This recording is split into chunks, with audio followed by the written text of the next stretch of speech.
Okay, good afternoon. This workshop is divided into two sections. The first section is I'm going to more or less give some theories about this topic, about assessment. And then I'm going to do the dynamic activities, okay? I am really very interested in assessment. That is the core part of my research, and specifically the speaking skill. I have seen that, I noticed that all the workshops here are related to cognitive aspect, yes? Why? Because this is the ultimate goal that our students have. It's very rare that the student says, I'm going to learn English because I want to translate something. That doesn't happen. What they really want to do is speak. But speaking is very difficult for them, and especially for teachers. Teachers find some difficulties in assessing the speaking skill. Why do you think this happens? How many ways have you used to evaluate the speaking skill? Any ideas? Presentations, role plays, pair work. Okay. I want to give you some minutes to think about that. And we're going to start with this presentation. These are the perceptions, students and teachers' perceptions. And they complain about this. I am able, especially the second one, I'm able to comprehend, listen, and read, but these teachers don't make me speak. I just can't. And then, when they say, I'm not able to produce spontaneous utterances, I have to think first my ideas, email one in Spanish, and then take a translation. And speech is spontaneous, it's instantaneous. You don't have time to think what you are going to say. Yes, you have it like that. And on the other hand, we have the teacher's perceptions. Most of the exams are based on grammar, vocabulary, because some teachers may think that the speech will spontaneously emerge in more advanced levels. That's for advanced levels, not for beginners. Yes. And I have a very good example of a teacher who from the very beginning, she makes students speak. And he's my partner, Maria. From the very first quadrimestral period, the students start speaking English. Yes. Then other perceptions are that teachers don't know how to speak, how to test the speaking skill. It's time consuming. What about you have crowded classrooms with more than 40 students? How can you grade all of them? Yes. And then we go back to what we were saying. How many chances do our students have to produce the language? As he was saying, presentations, role plays. What else? What about your experience? Communicative activities, like, there are different types of communicative activities. Find someone who, Storytelling. Debates. Okay, excellent. But even the interaction among the students in the classroom, we need to encourage that they practice their English among them. Because usually the communication is only, or they think it's only teacher-student. Teachers. And then it's very common because it's what I see to my students, because they say, the teacher, okay, perfect. And then with your partner, oye, me pasas el lápiz. Exactly. They switch to Spanish. They switch to Spanish because they think that the communication is between teacher and student, Yes, exactly. not with their classmates. Among peers, yes. Now, another thing is, do you usually check production or short-term memory? I have noticed sometimes that you say, you have to invent a dialogue, a situation, a function, how to ask food in a restaurant. And they start, I don't know, reading out the dialogue, or they are writing what they are going to say, or they write even in their hands. what they are going to say. They need something to rely on. So what happens when everything that, when the time passes, they just forget. And then we have, what about rubrics? Rubrics is another topic. Well, let's see a little bit about the communicative competence. That is what we're talking about in all these workshops. Ellie said that the students have to internalize the knowledge, and then they can start producing the language. They can start producing messages, yes. And Ellis also divided these competences in three: the grammatical competence, sociolinguistic competence, and the strategic competence. The grammatical competence is what we already do. We check the grammar, how much they know about the grammar. It depends on the levels, of course. The strategic competence, do you know what is that? Hold on. How well do they perform to finish a task, maybe? Also, Using for other different than what you're using in that same lesson? Mhm. Or the phrases that they use. Resolve any problems, take up in communication. Uh-huh. Like when they're having issues to explain something, Mhm. and they know one way, Mhm. so the strategies they can use to communicate the same message. Okay. Probably by Like rephrasing. by rephrasing, paraphrasing, using body language. Yes, body language, or using words like that stuff, you know, the thing. Yes. Idiom. Thank you. The sociolinguistic competence is something that we have probably put aside. And also, the affective factor and the personality also influence the way the students perform the second language. We're going to talk a little bit about the sociolinguistic competence. What is the context in which the students need to use the English? What is the context? Are they going to use it for a job interview? Are they going to use English for everyday life? To work. To work, yes. Academic reasons, For university, went to the university, yes. academic reasons. Academic reasons. What is the purpose of the sociolinguistic, to study English? So the sociolinguistic competence is very important because we have to identify what our students need and in what context they are going to use the English language.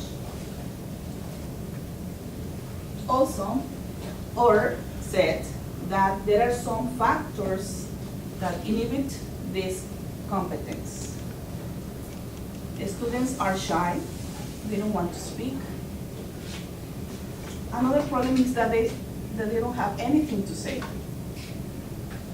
Say something in English. Most of the times they are afraid, to speak for the Yes. so because, well, not in all the cases, right, so, but most of the time, the rest of students, they love to laugh, right? May not have the academic, yes, that is very true.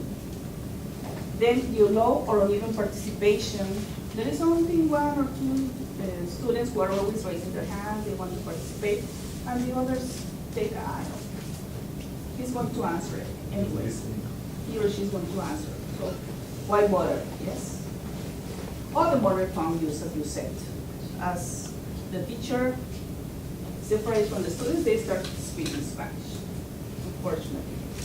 But here, it's very surprising because usually when they come to an English school, Yes. the first thing that they say is that they want to speak. So it's a kind of a English. contradiction. Yes, and they say, I want un curso de comunicación. Yes.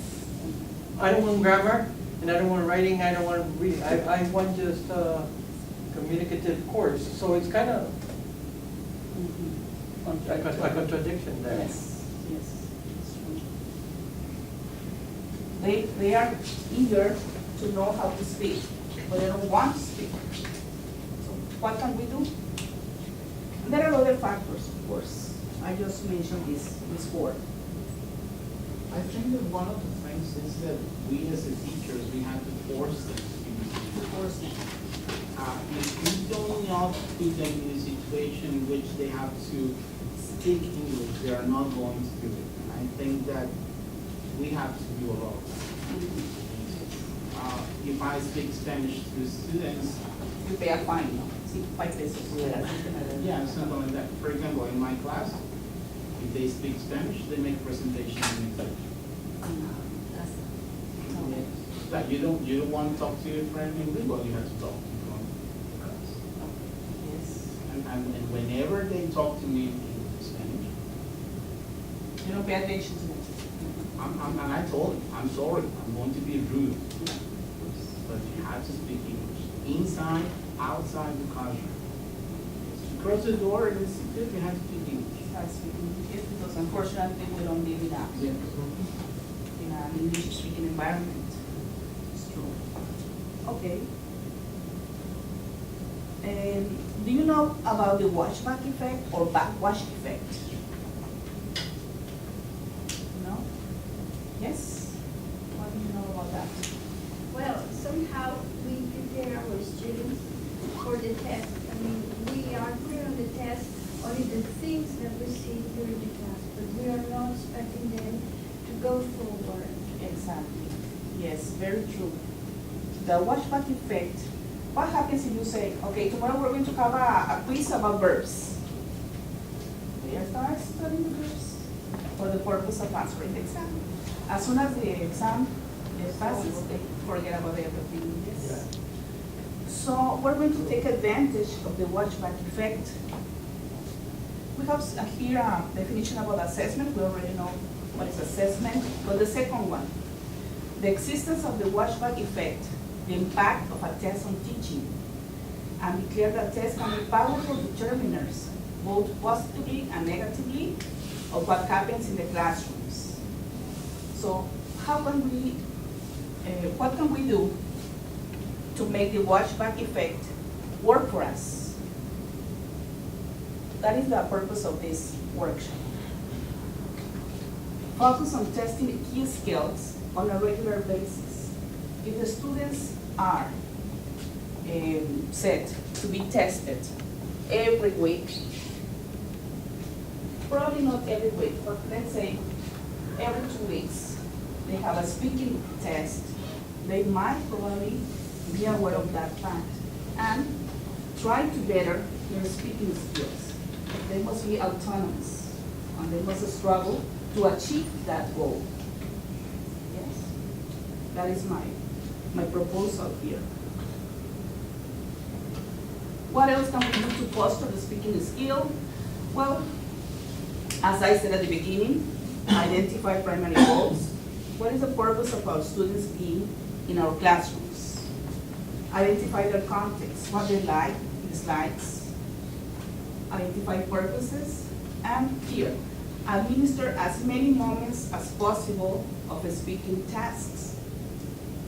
Different types of speaking tasks, and make the students get used to be frequently tested. That is the key point here. But what about the reading skills? I would like you to discuss with the person next to you which of these can you rank them. Let's choose 5 of them. Which are the most important here for the key skills? What would you like to test on your students? Please, with the person next to you, ready to discuss?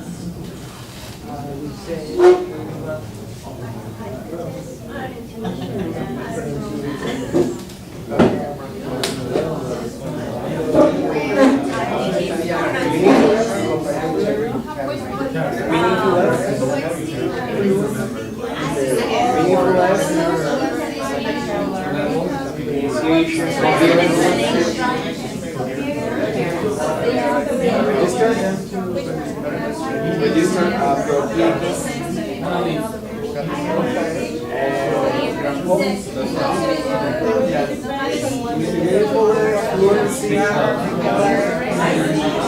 coherence, register,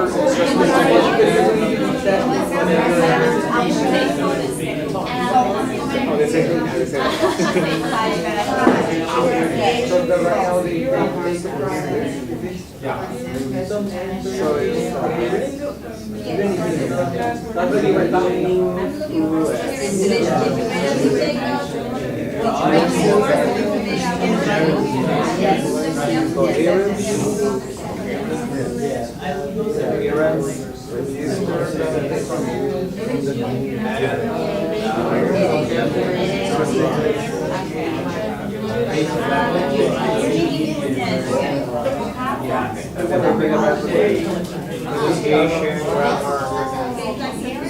even especially with the pronunciation of the two, Okay. I would like to hear some of your opinions. Well, really all of them. But we said vocabulary, we said coherence, Yes. pronunciation, Yes. fluency, and vocabulary. And vocabulary. Okay, what about? We have fluency, stress and tolerance. Oh, yes, presentation, coherence, grammar, and vocabulary. So we have, we have to put in more? No, just choose the most, Oh. the five most important. What about? We were talking about the level that you're gonna teach right now, right? Exactly. For beginners, we can start with vocabulary and some pronunciation, right? And also for high school levels, well, we can check fluency, stress and intonation. So it depends on the level. coherence. That's a very So we were talking about that. interesting comment. Okay, what about you? Well, we have meaningfulness, pronunciation, stress and intonation, vocabulary, and coherence. Well, coherence, I think we are discussing about coherence and meaningfulness, the difference between those two. Okay. What about you? We thought that pronunciation, grammar, fluency, stress and intonation, and coherence. And coherence, over there? There is meaningfulness, fluency, coherence, creativity, and intelligibility. So that depends on what you want to test, to evaluate. Yes. It would be difficult to, yes? I think we were discussing